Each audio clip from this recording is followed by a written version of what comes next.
People often believe that strength is loud. They think strength is the person who never cries, never breaks, never shows pain. But real strength is quieter than that. Sometimes real strength looks like tears falling silently at night when no one is watching. Ion learned this truth the hard way. From the outside, Ion looked like someone who had everything under control. He was known as the strong one in his family, the one who didn't complain, the one who carried responsibilities without asking for help. Since childhood, he had been taught one lesson again and again. Strong people don't cry, so he didn't. When his father passed away suddenly, Ion stood still at the funeral. His relatives whispered, "Look how brave he is." His mother held his arm, shaking with grief, and he held her up while his own chest felt like it was collapsing. Tears burned behind his eyes, but he swallowed them. That night, alone in his room, he stared at the ceiling until sunrise. His heart was screaming, but his eyes stayed dry. He believed that if he cried, he would fall apart, and if he fell apart, everything else would collapse too. Life didn't slow down for grief. Bills needed to be paid. His younger sister needed school fees. His mother needed emotional support. Ion became the pillar everyone leaned on. He worked longer hours, spoke less, smiled when expected, and locked his pain somewhere deep inside himself. Weeks turned into months. But pain doesn't disappear when you ignore it.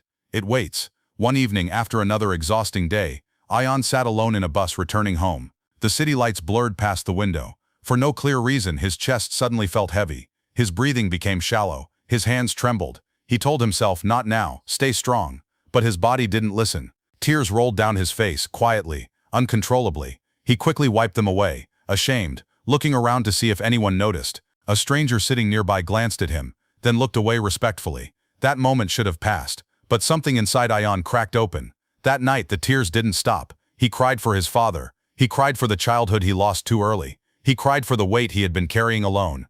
And for the first time, he didn't fight it. Between sobs, a strange thing happened. His chest felt lighter. The pain was still there, but it wasn't suffocating him anymore. It was as if his heart had been holding its breath for months, and now it could finally breathe. The next morning, Ion woke up with swollen eyes and a quiet realization. The world didn't end because I cried. Still, old habits are hard to break. At work, he returned to being normal, strong, silent, reliable, but something inside him had changed. He started noticing how many people around him were also silently hurting, hiding their pain behind smiles, jokes, and busy schedules. One day, his colleague Sarah noticed his tired face. "You okay?" she asked gently. Ion almost said yes. The word was already on his lips, but instead he hesitated. "I'm trying," he replied. Sarah smiled softly. "That's more honest than 'I'm fine.'" That simple sentence stayed with him. Trying, healing, not pretending. At home, his mother sat beside him one evening, holding his father's old shawl. Her eyes were red. "I miss him so much," she whispered. For a moment, Ion wanted to be strong again, to tell her everything would be okay.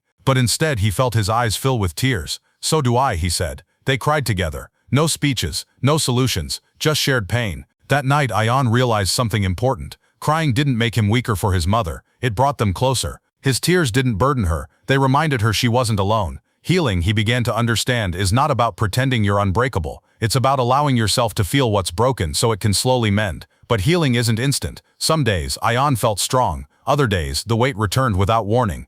There were mornings he stood in the shower, letting tears mix with water, giving himself permission to feel. And after those tears, he often felt calmer, clearer, more alive. Still, the world around him didn't always understand. "Why are you so emotional these days?" a relative asked once. "You need to toughen up." Ion smiled politely, but inside he thought, "I am tough. I'm facing what I used to run from." True strength, he was learning, isn't about silence. It's about honesty with yourself first. One evening, he opened his old notebook and began writing things he never said out loud. His fears, his anger, his grief, his hopes. Sometimes the pages got wet with tears, but he didn't stop. Each tear felt like a release. Each word felt like a step forward. He wasn't healed yet, not completely, but he was healing, and that made all the difference. Part 2 will go deeper into Ion's journey, how he learns to fully accept his emotions, face setbacks, and understand that tears are not signs of defeat, but proof of courage and growth.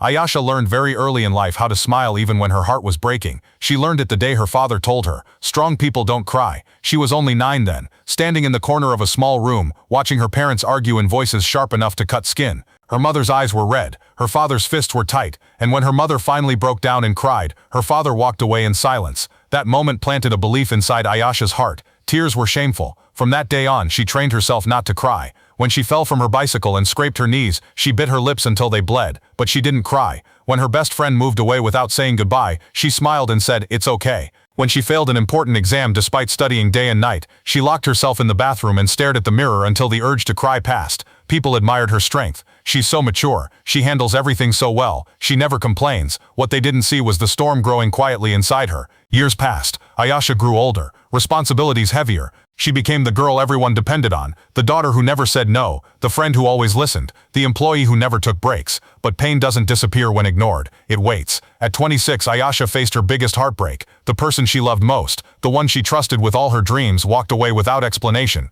One message, one apology, and then silence. She stared at her phone for hours, rereading the last words sent to her. "I'm sorry. I can't do this anymore." That night she felt something crack inside her chest. Still, she didn't cry. She went to work the next morning. She smiled. She answered emails. She laughed at jokes she couldn't hear. At night she lay awake, staring at the ceiling, her heart pounding like it was begging for release. Weeks passed like this. Her body grew tired. Her mind grew foggy. Small things made her angry. Silence felt unbearable. And yet no tears came. One evening her grandmother noticed. "You're carrying too much inside," she said softly, placing a wrinkled hand on Ayesha's shoulder. "I'm fine," Ayesha replied automatically. Her grandmother looked at her with eyes that had seen wars, loss and survival. "No," she said gently, "you're surviving but you're not healing." Ayesha didn't understand those words then. That night she sat alone in her room. The silence was heavy. The walls felt closer. Memories came rushing. Arguments, expectations, heartbreak, unspoken fears. Her chest tightened, and for the first time in years, she didn't stop herself. Tears fell slowly at first, then uncontrollably.